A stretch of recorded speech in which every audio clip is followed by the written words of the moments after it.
Welcome friends, અલગ છે જીકેમાં બધાનું સ્વાગત છે। મિત્રો આજે ટોપિક લઈને આવ્યો છું આમુખ। એક ખૂબ જ આઈએમપી ટોપિક છે મિત્રો। પેપરમાં લેટેસ્ટમાં તો મિત્રો ખૂબ પૂછાય છે। જીપીએસસીનું પેપર હોય કે પછી યુપીએસસીનું હોય કે પછી ક્લાસ 3ની કોઈ પણ એક્ઝામ હોય, એમાંથી આમુખમાંથી ઘણા બધા પ્રશ્નો હોય છે। રેડી? તો આજે આપણે આમુખ વિશે જોશું।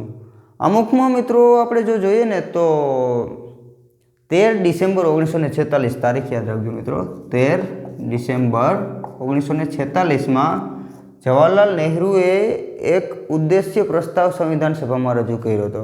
બરાબર? એને જ શું કહેવામાં આવે છે? આમુખ કહેવામાં આવે છે। કારણ કે એ ઉદ્દેશ્ય પ્રસ્તાવ એવું એણે મતલબ એક ભાષણ આપ્યું હતું કે ભાઈ આપણે સંવિધાન સભા જે અત્યારે બેઠી છે એનું કામ શું છે, આપણા દેશનું બંધારણ કઈ રીતે બનાવવાનું છે, એ ટાઈપનું એને ભાષણ આપ્યું હતું કે જેને જે બંધારણીય સભા અથવા તો સંવિધાન સભાએ પાછળથી આમુખ તરીકે લઈ લીધું બંધારણમાં। રેડી?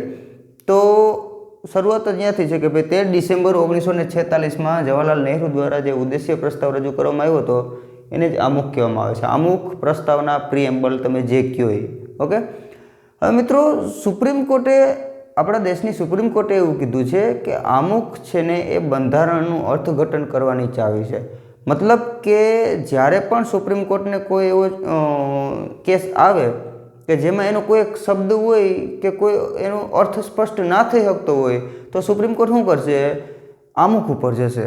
આમુખ ઉપર જશે અને આમુખમાં જે પ્રમાણે એનો અર્થ નીકળતો હશે ને એ પ્રમાણે સુપ્રીમ કોર્ટ એ અર્થને માન્ય રાખશે।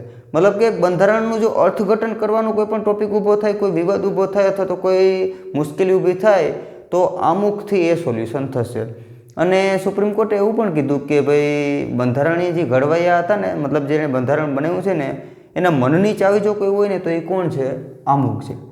મનની ચાવી મતલબ કે બંધારણીય ઘડવૈયા હતા કે જેણે બંધારણ બનાવ્યું છે ને એનું આમુખ જ એને આપણે આમુખ જોઈએ તો આમુખ જ એવું કહે કે કેવું ભારત ઈચ્છતા હતા અથવા તો કેવું બંધારણ ઈચ્છતા હતા। ઓકે? તો આપણે એક વખત આમુખ જોઈએ, આમુખમાં શું શું કીધું છે, પછી થોડુંક ડિટેલમાં જોશું। ઓકે? તો જો આમુખ શું કહે? અમે ભારતના લોકો। કોણ? ભારતના લોકો, બીજા કોઈ નહીં। અમે ભારતના લોકો ભારતને એક સાર્વભૌમ, સમાજવાદી, બિન સાંપ્રદાયિક, લોકતંત્રાત્મક અને પ્રજાસત્તાક તરીકે સ્થાપિત કરવાનો। ક્યાં ક્યાં મિત્રો? આ બધા જે એક એક શબ્દો છે ને યાદ રાખવાના છે પેપરમાં, એમાંથી જ પ્રશ્નો આવે છે। તો કેવું રાષ્ટ્ર બનાવવા? અમે ભારતના લોકો ભારતને કેવું રાષ્ટ્ર બનાવવા માંગીએ છીએ? સાર્વભૌમ। સાર્વભૌમ એટલે સંપ્રભુ, એમ કે ભાઈ કોઈની અંડરમાં નહીં। હવે અમે કોઈ બીજા દેશની અંડરમાં નથી, અમારે એક પોતાનો અમે દેશ છીએ। રેડી? અમે કોઈની અંડરમાં નથી, અમારી એક આત્મસન્માન છે, અમારી એક ગરિમા છે, અમે એક સાર્વભૌમ છીએ, અમારું બધું છે। ઓકે? સાર્વભૌમ એટલે સંપ્રભુ, એમ કે કોઈની અંડરમાં નહીં। ઓકે? પછી સમાજવાદી। કેવું રાષ્ટ્ર? સમાજવાદી। મતલબ કે ભારત દેશમાં રહેતા લોકોનું આર્થિક, સામાજિક કે રાજકીય કે અન્ય પ્રકારે કોઈ પણ શોષણ કરવામાં આવશે નહીં, સમાજમાં બધા હરખા રહેશે, કંઈ પણ પ્રોબ્લેમ વગર। રેડી? સમાજવાદી। બિન સાંપ્રદાયિક અથવા તો ધર્મનિરપેક્ષ અથવા તો પંથ નિરપેક્ષ, મતલબ કે રાજ્ય અથવા તો દેશ, એમ અત્યારે મિત્રો હવે બધા ટોપિકમાં આપણે રાજ્ય કહીએ ને તો મતલબ દેશ, એમ અનુચ્છેદ ઘણા બધા અનુચ્છેદ એવા છે કે એમાં પરિભાષા અનુચ્છેદ 12માં જ એવું કીધું છે કે રાજ્ય એટલે કે દેશ અથવા તો સરકાર। જો આપણે જ્યારે રાજ્યોમાં વયા જઈએ, જેમ કે દેશની અંદર રાજ્યો હોય, આપણે ગુજરાત છે, મહારાષ્ટ્ર છે, એ રીતના, ત્યારે એને પણ રાજ્ય કહેવામાં આવે।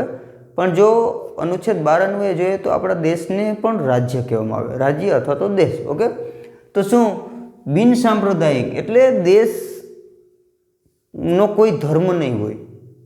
એનું મતલબ એ નથી કે દેશ ધર્મ વિરોધી છે, ના, પણ દેશનો કોઈ ધર્મ નહીં હોય અને દેશ માટે બધા ધર્મ સરખા, કોઈ પણ એમાં પક્ષપાત દેશ રાખશે નહીં। દેશનો કોઈ ધર્મ નથી પણ દેશ બધા ધર્મને સન્માન કરશે અને બધા ધર્મ દેશ માટે સરખા, એમાં કંઈ ભેદભાવ કરશે નહીં। ધર્મ નિરપેક્ષ અથવા તો પંથ નિરપેક્ષ, બિન સાંપ્રદાયિક। રેડી? ખૂબ જ આઈએમપી છે મિત્રો। રેડી? અત્યારે જે ટોપિક બધા બને છે એ જ છે, હિન્દુ મુસ્લિમ જે છે, પણ આપણા આમુખમાં જ કીધેલું છે કે ભારતને અમે કેવું રાષ્ટ્ર બનાવશું? ધર્મ નિરપેક્ષ, કોઈ પણ ધર્મ, દેશનો કોઈ ધર્મ નથી। રેડી? પછી બીજું શું કીધું? લોકતંત્રાત્મક, લોક દ્વારા તંત્ર ચાલે એ। લોકતંત્રાત્મક એટલે લોકો દ્વારા ચાલતું તંત્ર, રેડી, અથવા તો શાસન. અને પ્રજાસત્તાક, પ્રજા દ્વારા સત્તા ભોગવી શકે એ, રેડી. જે અત્યારે આપણા જે મોટા મોટા નેતાઓ કે હોય છે અથવા તો જે આપણે અહીંથી ચૂંટાઈને ગયા હોય એ સત્તા કઈ રીતે ભોગવે? પ્રજા દ્વારા, મતલબ આપણે એને ચૂંટીને મોકલ્યા છે એટલે એ સત્તા ભોગવે છે. ઓકે.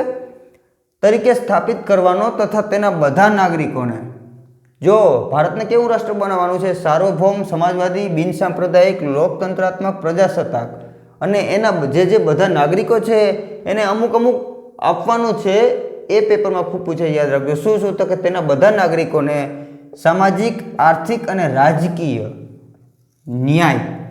પેપરમાં પૂછાય છે કે આમુખમાં કયા કયા ન્યાયની વાત કરેલી છે? તો યાદ રાખજો 3 ન્યાય છે. કેટલા? 3. ક્યાં ક્યાં? સામાજિક, આર્થિક અને રાજકીય. આ 3 પ્રકારના ન્યાયની વાત આમુખમાં કરેલી છે કે ભાઈ બધી ભારતના બધા નાગરિકોને 3 પ્રકારના ન્યાય મળશે. ક્યાં ક્યાં? સામાજિક, આર્થિક અને રાજકીય. બીજું શું? તો કે સ્વતંત્રતાનું કીધું છે કે ન્યાય મળશે ને સ્વતંત્રતા પણ મળશે. કઈ કઈ? વિચારોની સ્વતંત્રતા, અભિવ્યક્તિની સ્વતંત્રતા, વિશ્વાસ, ધર્મ અને ઉપાસના. આ 5 પ્રકારની સ્વતંત્રતાનું આમુખમાં કીધેલું છે. કઈ કઈ? વિચાર, તમે ફ્રીલી વિચાર કરી શકશો, અભિવ્યક્ત કરી શકશો તમારા વિચારને, રેડી. અનુચ્છેદ 19. વિશ્વાસ અથવા તો માન્યતા, ધર્મ અને ઉપાસનાની, તમે ધર્મને માની શકશો, ધર્મની ઉપાસના કરી શકશો, એની તમને સ્વતંત્રતા એ છે. અનુચ્છેદ 25, રેડી. 5 પ્રકારની સ્વતંત્રતા. મિત્રો આ ટોપિક યાદ રાખજો, પેપરમાં ખૂબ પૂછાય છે. ન્યાય કયા? 3. સામાજિક, આર્થિક અને રાજકીય. અને સ્વતંત્રતા કઈ કઈ? તો કે કીધી છે વિચાર, અભિવ્યક્તિ, વિશ્વાસ, ધર્મ અને ઉપાસના, અથવા તો વિશ્વાસ અથવા તો માન્યતા, એની સ્વતંત્રતા. અને પ્રતિષ્ઠા અને અવસરની સમાનતા. 2 પ્રકારની સમાનતા આપી છે. પ્રતિષ્ઠાની તમારી, અને કોઈ પણ અવસર. અવસર એટલે કે તમે તમારી રીતે કોઈ પણ અવસર મેળવી શકશો, અથવા તો કોઈ પણ જોબનો અવસર આવશે કે તમારે જે આવશે એની સમાનતા. બધામાં એના માટે બધા હરખા હશે. અનુચ્છેદ 16, રેડી. આ બધામાં વ્યક્તિનું ગૌરવ અથવા તો વ્યક્તિની ગરિમા અને રાષ્ટ્રની એકતા અને અખંડિતતા સુદૃઢ કરે એવી બંધુતા વિકસાવવાનો ગંભીરતાપૂર્વક સંકલ્પ કરવો, રેડી. શું પાછું જોઈએ આપણે? વ્યક્તિની ગરિમા અથવા તો વ્યક્તિનું ગૌરવ, વ્યક્તિનું આત્મસન્માન અને રાષ્ટ્રની એકતા અને અખંડતા સુદૃઢ કરે એવી બંધુતા વિકસાવવાનો ગંભીરતાપૂર્વક સંકલ્પ કરીએ છીએ, રેડી. કે ભાઈ વ્યક્તિનું ગૌરવ અને રાષ્ટ્રની એકતા અને અખંડતા અને બંધુતા જળવાઈ રહે એ પ્રકારનો સંકલ્પ કરીએ છીએ. અને અમારી સંવિધાન સભામાં 26 નવેમ્બર 1949, યાદ રાખજો. કઈ? 26 નવેમ્બર 1949. જો ગુજરાતીમાં કહીએ તો માર્ગશીર્ષ શુક્લા સપ્તમી વિક્રમ સંવત 2006 ના રોજ આ સંવિધાન અપનાવી તેને અધિનિયમિત કરી અને પોતાને આત્માર્પિત કરીએ છીએ, પોતાને સમર્પિત કરીએ છીએ. કોને સમર્પિત કરીએ છીએ? અમને પોતાને. અમે પોતે એટલે કોણ?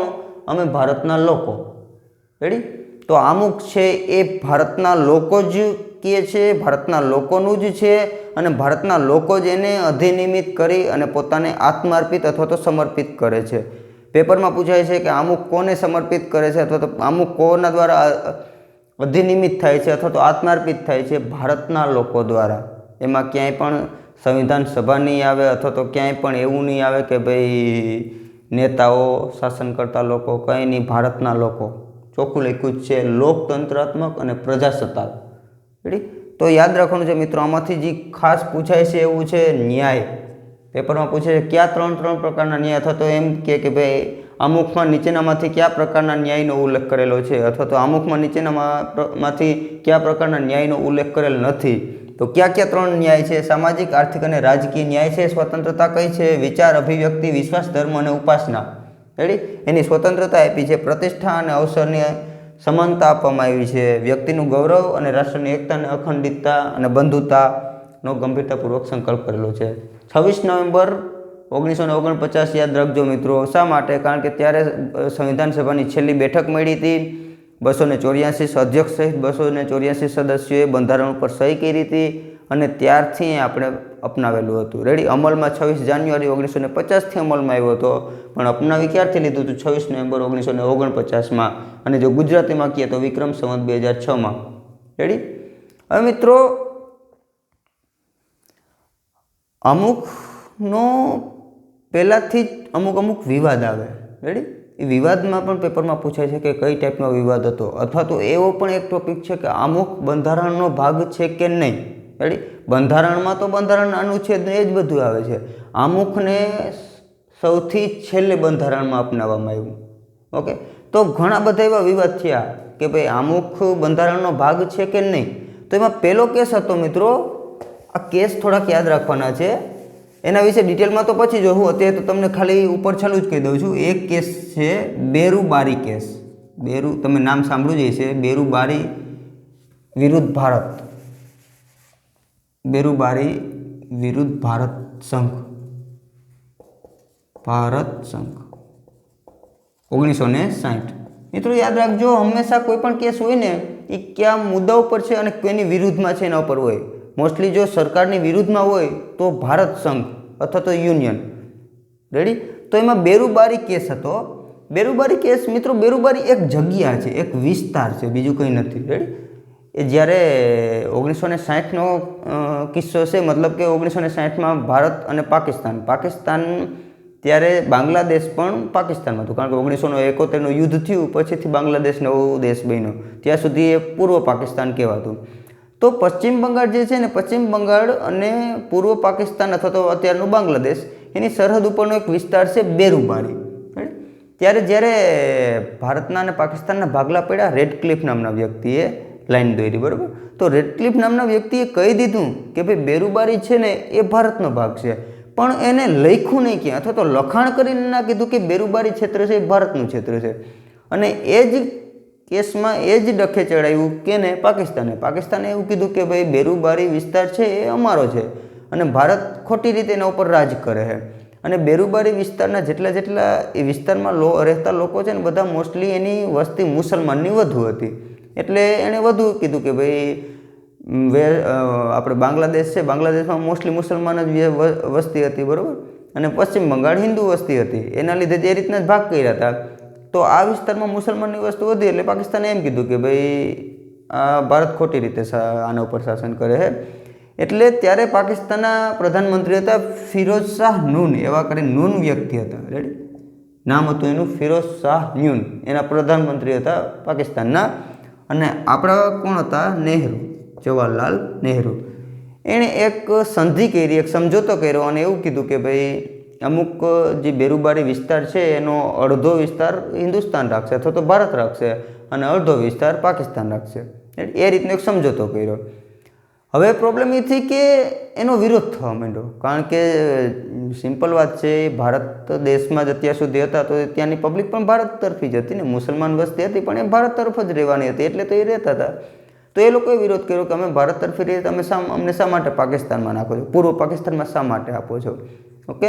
અને એનો થોડુંક બંધારણીય પણ એવું થયું કે ભાઈ તમે કોઈ પણ દેશની અખંડતા, અહીં ચોખ્ખું કીધું છે કે દેશની અખંડતા, બરાબર, અથવા તો દેશની એકતા, તો તમે શા માટે સાર્વભૌમ સંપ્રભુ છે એમ, તો તમે તમારા દેશનો કોઈ પણ હિસ્સો અથવા તો કોઈ પણ જમીન બીજા દેશને કઈ રીતે આપી શકો, અને જો એ બીજા દેશને આપવી હોય તો કયા એક્ટ અન્વયે, એટલે કઈ રીતે તમે આપી શકો. તો ત્યારે રાષ્ટ્રપતિ હતા રાજેન્દ્ર પ્રસાદ. તો એણે અનુચ્છેદ 143 ભારતનો એવું કહે છે, ભારતના બંધારણનો, કે જ્યારે રાષ્ટ્રપતિને જરૂર જણાય ત્યારે સુપ્રીમ કોર્ટની સલાહ માગી શકશે, સુપ્રીમ કોર્ટની એડવાઇસ લઈ શકશે અથવા તો સુપ્રીમ કોર્ટ પાસેથી સલાહ માગી શકશે કોઈ પણ ટોપિક ઉપર. તો રાજેન્દ્ર પ્રસાદે, ત્યારના રાષ્ટ્રપતિશ્રીએ અનુચ્છેદ 143 અન્વયે સુપ્રીમ કોર્ટ પાસેથી છે ને આના વિશે માર્ગદર્શન માગ્યું કે અમને જણાવો કે હવે અમારે આમાં કઈ રીતે ટોપિક કરવું એમ. કે ભાઈ અનુચ્છેદ 3 અન્વયે તો સુધારો થઈ ના આવે, કારણ કે અનુચ્છેદ 3 તો એવું કહે કે ભાઈ રાજ્યની અંદરને જે સીમા છે, ક્ષેત્ર છે, એમાં વિસ્તાર તમે કરી શકશો. રેડી. રાજ્ય નવું બનાવી શકશો, રાજ્યનું નામમાં ફેરફાર કરી શકશો, પણ તમે કોઈ બીજા દેશને આપી શકશો એવો ક્યાંય ઉલ્લેખ છે નહીં. અનુચ્છેદ 368માં જો સુધારો કરવો હોય તો એના પહેલાં તમારે એવું કહેવું પડે કે બંધારણ અમુક છે, બંધારણનો ભાગ છે કે નહીં. તો ત્યારે આ કિસ્સામાં મિત્રો સુપ્રીમ કોર્ટે એવું કીધું કે આમુખ છે એ બંધારણનો ભાગ નથી. ચોખ્ખું કહીને ના પાડી દીધી મિત્રો સુપ્રીમ કોર્ટે. કયા કેસ અન્વયે? બીરુબારી વિરુદ્ધ ભારત સંઘ 1960માં કે ભાઈ આમુખ છે બંધારણનો ભાગ નથી. આમુખ છે માત્ર બંધારણીય ઘડવૈયાઓના મનની ચાવી છે, મનનો ઉકેલ છે, અથવા તો સિમ્પલ કહે તો બંધારણની સભાનો અથવા તો બંધારણનો ઉકેલ છે, પણ બંધારણનો ભાગ છે નહીં. રેડી? અને અનુચ્છેદ 3 અન્વયે તમે સુધારો પણ નહીં કરી શકશો. અનુચ્છેદ 368 અન્વયે સંવિધાન સુધારો કરી અને પછી જવાહરલાલ નહેરુએ 9મો બંધારણીય સુધારો કર્યો અને એ રીતે એ જમીનની અદલાબદલી થઈ અથવા તો એ જમીનના ભાગ પડ્યા. બરાબર? પણ આપણે યાદ શું રાખવાનું છે કે બેરુબારી કેસમાં સુપ્રીમ કોર્ટે એવું કીધું કે અમુક છે એ બંધારણનો ભાગ નથી. ઓકે, હવે એના પછી એક બીજો કેસ આવે છે અને આપણા દેશ માટે અને આપણી સુપ્રીમ કોર્ટ માટે કે જેમાં કહીએ એમાં સૌથી અગત્યનો અને સૌથી આઈએમપી કેસ છે કેશવાનંદ ભારતી. અહીં લખ નાખું છું મિત્રો,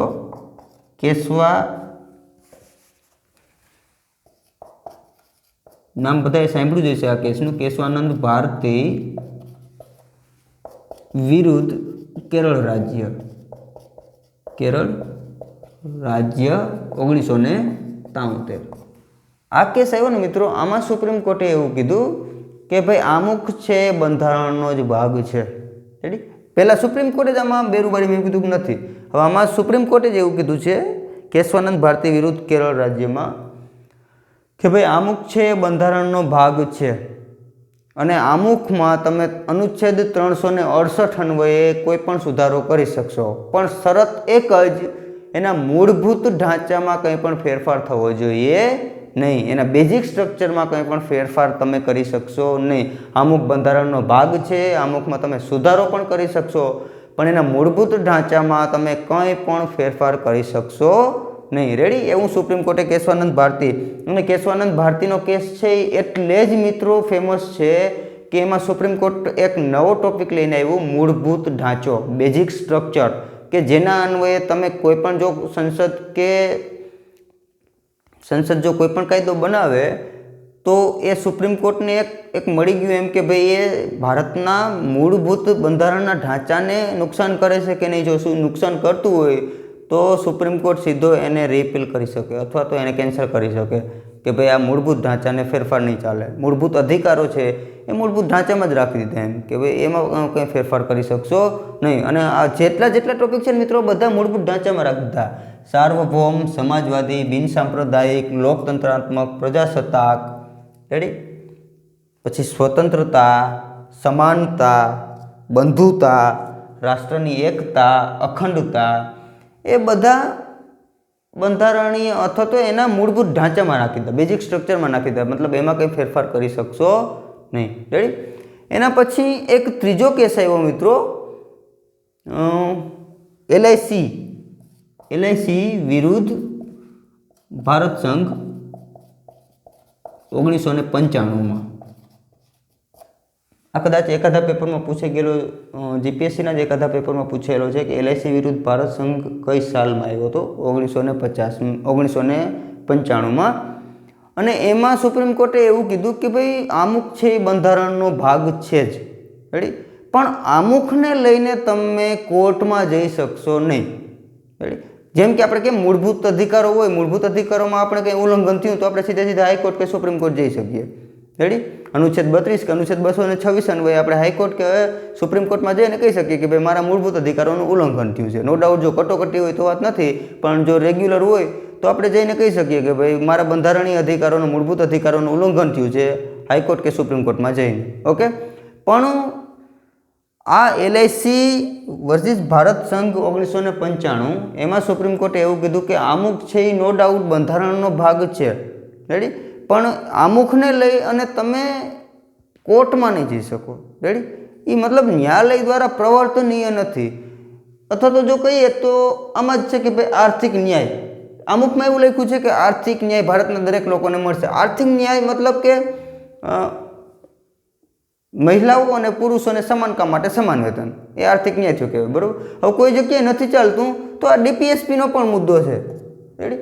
પણ જો કોઈ જગ્યાએ આર્થિક ન્યાય નથી મળતો અથવા તો મહિલાઓને અને પુરુષોને સમાન વેતન કે નથી મળતું તો આમુખ અન્વયે તમે કોર્ટમાં નહીં જઈ શકો કે ભાઈ આમુખમાં તો કીધું છે કે અમને આર્થિક ન્યાય મળવાપાત્ર છે, તો કેમ અમને આર્થિક ન્યાય મળવાપાત્ર અમને કેમ મળતો નથી, રેડી? પણ એ અન્વયે તમે નહીં જઈ શકો.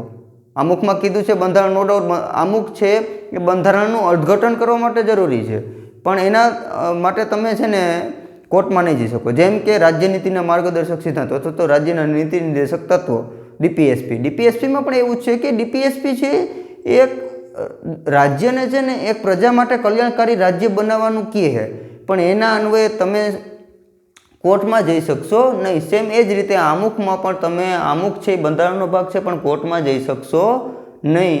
એ કયા કેસ અન્વયે કહેવામાં આવ્યું? એલઆઈસી વિરુદ્ધ ભારત સંઘ 1995માં એવું કીધું. તો અત્યારે આપણે એ મિત્રો જોવાનું છે, જ્યારે પણ પેપરમાં પૂછાય કે આમુખ છે બંધારણનો ભાગ છે કે નહીં, છે. નો ડાઉટ આમુખ છે બંધારણનો ભાગ છે. સુપ્રીમ કોર્ટે કેશવાનંદ ભારતીમાં પણ એ જ કીધું, અને એલઆઈસી વિરુદ્ધ ભારત સંઘ 1995 પણ સુપ્રીમ કોર્ટે એક જ કીધું, અને લેટેસ્ટમાં પણ એ જ છે કે ભાઈ આમુખ છે બંધારણનો ભાગ છે. માત્ર એટલું છે કે ભાઈ એના આમુખના અન્વયે તમે કોર્ટમાં જઈ શકો નહીં, રેડી? હવે મિત્રો સુપ્રીમ કોર્ટે એવું કીધું કે ભાઈ બંધારણનો ભાગ છે અને એમાં તમે 368 અનુચ્છેદ અન્વયે સંવિધાન સુધારો પણ કરી શકશો. તો એક સંવિધાન સુધારો કરવામાં આવ્યો 42મો, જેને આપણે મિની બંધારણ પણ કહીએ છીએ, એ 1976માં, રેડી? આ સંવિધાન સુધારામાં અથવા તો બંધારણીય સુધારો કરી અને અમુક શબ્દો ઉમેરવામાં આવ્યા. ક્યાં ક્યાં ઉમેરવામાં આવ્યા?